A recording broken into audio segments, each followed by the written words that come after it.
V কীভাবে জুতা পরে? তো হ্যালো আর্মিস, আমাদের সবারই কোনো না কোনো হ্যাবিট রয়েছে। এক একজন এক এক রকমভাবে পোশাক পরিধান করি এবং খাওয়া দাওয়া ঘোরা সবাই এক এক রকমভাবে করতে স্বচ্ছন্দ বোধ করি। তেমনি আমাদের ভি এর জুতা পরার স্টাইলটা আমাদের সবার থেকে একটু আলাদা। ভি বেল্ট সিস্টেম জুতা পরতে কমফোর্টেবল ফিল করেন। বেশিরভাগ সময় ভি তার পায়ে জুতা না রাখতেই বেশি স্বাচ্ছন্দ্য বোধ করেন। তোমরা একটা জিনিস লক্ষ্য করে থাকবে, ভি যখনই বেল্ট ছাড়া জুতা পরেন তখন তিনি তার জুতার পিছন দিকটা পায়ের নিচের দিকে নামিয়ে রাখেন এবং ভি বলেন, আমি এভাবেই পরতে ভালোবাসি, আমার এভাবেই পরতে ভালো লাগে। আর মোস্ট অফ দ্য টাইম আমি জুতা না পরে থাকতেই বেশি ভালোবাসি। তো আর্মিস, তোমারও কি এরকম হ্যাবিট রয়েছে? বাংলাদেশি আর্মি গেল এবার বিটিএসের কনসার্টে। আমরা সবসময় একটা জিনিস লক্ষ্য করে থাকি, বিটিএসের কনসার্টে যখন বিভিন্ন দেশের আর্মিরা যায় তখন তারা নিজ নিজ দেশের পতাকা বা কোনো সিম্বল কনসার্টে নিয়ে যায় নিজেদের দেশকে রিপ্রেজেন্ট করার জন্য। তেমনি আমাদের বাংলাদেশি আর্মিদের মনে সবসময় একটা প্রশ্ন থাকে, তাহলে কি আমাদের বাংলাদেশ থেকে কোনো আর্মি বিটিএসের কনসার্টে যায় না? এটা ভাবার কারণ হলো, কখনোই এমন কাউকে দেখা যায় না যে বাংলাদেশের ব্যানার বা কিছু নিয়ে বিটিএসের কনসার্টে উপস্থিত থাকে। কিন্তু আমাদের দেশের একজন আপু, যার নাম নাজমুল শ্রাবণী, গত 13 তারিখ জিনের ফেস্তা লাইভে ইভেন্টে বাংলাদেশের পতাকা সহ একটি ব্যানার বানিয়ে সেই কনসার্টে নিয়ে যায়, যেটা এর আগে কখনো দেখা যায়নি। আপুটি কোরিয়ায় বসবাসরত এবং আমাদের মতোই একজন বিটিএস আর্মি। এটা আমাদের জন্য অনেকটাই গর্বের বিষয় যে বিটিএসের কোনো বাংলাদেশি আর্মি আমাদের দেশের পতাকার সিম্বল সহ বিটিএসের কনসার্টে গিয়েছে। তো আর্মিস, তুমি যদি বিটিএসের কনসার্টে যাওয়ার কখনো সুযোগ পাও তাহলে কি বাংলাদেশের কোনো সিম্বল নিয়ে যাবে? অবশ্যই কমেন্টে জানিয়ে যাবে। হ্যালো আর্মিস, তোমরা সকলেই অবশ্য বিটিএসের লাইভ দেখো বা দেখেছো। প্রত্যেকটা লাইভে আর্মিরা কত ফানি এবং ওয়ারিড কমেন্ট করে তাও আমরা জানি। কেউ বিটিএসকে বয়ফ্রেন্ড বানাতে চায়, কেউ আবার সুগার জয় ইয়ুঙ্গি ম্যারিমি কমেন্ট করে।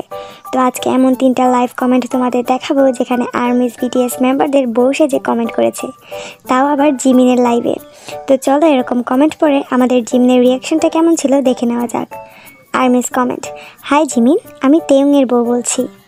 জিমিন: ইয়া, আপনার সাথে দেখা করে ভালো লাগলো ভাবি। ওএমজি, জিমিন সরাসরি ভাবি বলে ফেলছে। আর্মিস কমেন্ট: হ্যালো, আমি সুগার বউ বলছি, আমার সালাম নেবেন। জিমিন: অবশ্যই সিস্টার ইন ল। আরেকজন কমেন্ট করছে, আমি জাংকুকের বউ। জিমিন বলছে, জাংকুক তো মনে এখনও ঘুম থেকে উঠে নাই, আর তুমি আমাকে বলতেছো? তো আর্মিস, তোমরাও কি এরকম কমেন্ট করে থাকো বিটিএস মেম্বারদের লাইভে? অবশ্যই কমেন্টে জানিয়ে যাবে। আর্মিস জাংকুককে দিল বিয়ের প্রস্তাব। তো হ্যালো আর্মিস, আমরা সকলেই জানি জিমিন সবার সাথে একটু কিউটভাবে ফ্লার্ট করে কথা বলে, কিন্তু তোমরা কি জানো আমাদের জাংকুকও কম যায় না? জাংকুকই একমাত্র মেম্বার যে খোলাখুলিভাবে আর্মিসদের সাথে ফ্লার্ট করে এবং আর্মিরাও কম যায় না। যেমন আইডল তেমনি তাদের ফ্যান। আর্মি বলছে, চলো আমরা বিয়ে করে নিই। জাংকুক: তুমি কি কনফিডেন্ট? আমি বলতে চাচ্ছি, তুমি কি আমাকে হ্যান্ডেল করতে পারবে?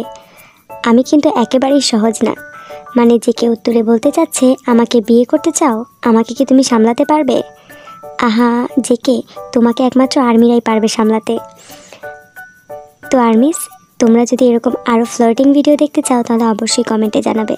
আর এই ভিডিওটা আমি শর্ট করে দিয়েছি, যদি তোমাদের ভালো লাগে তাহলে লং ভিডিও আসবে। আর্মিস জাংকুক কি স্মোক করে?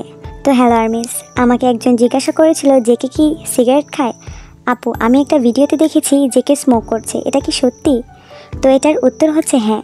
2023 সালে আমেরিকাতে জেকে এর হাতে সিগারেট সহ একটি ভিডিও ভাইরাল হয়। সেখানে দেখা যায় রেস্টুরেন্টের বাইরে জাংকুক একজনের সাথে দাঁড়িয়ে স্মোকিং করছে। তো আমি বলবো জাংকুক একজন প্রাপ্তবয়স্ক ছেলে, সে চাইলেই স্মোক করতে পারে, তবে স্মোক আমাদের হেলথের জন্য ক্ষতিকর। আর তোমরা সকলেই জেনে থাকবে সাউথ কোরিয়াতে ড্রিঙ্ক করা বা স্মোক করা একেবারে কমন জিনিস। আর জেকে যেহেতু একজন অ্যাডাল্ট, তাই সে তার ইচ্ছামতো অনেক কিছুই ট্রাই করতে পারে। তাই এতে জাংকুককে হেট করার মতো বা খারাপ বলার মতো কোনো কারণ নেই। আজকাল অনেক সেলিব্রিটি আছে যারা স্মোক করে থাকে।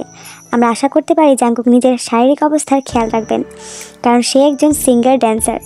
তো হয়তো বা জাংকুক এটা ট্রাই করার জন্য একবার স্মোক করেছে। আর যদিও সে স্মোক করে থাকে, আমাদের তার সিদ্ধান্তের প্রতি তাকে ছেড়ে দেওয়া উচিত। তার পার্সোনাল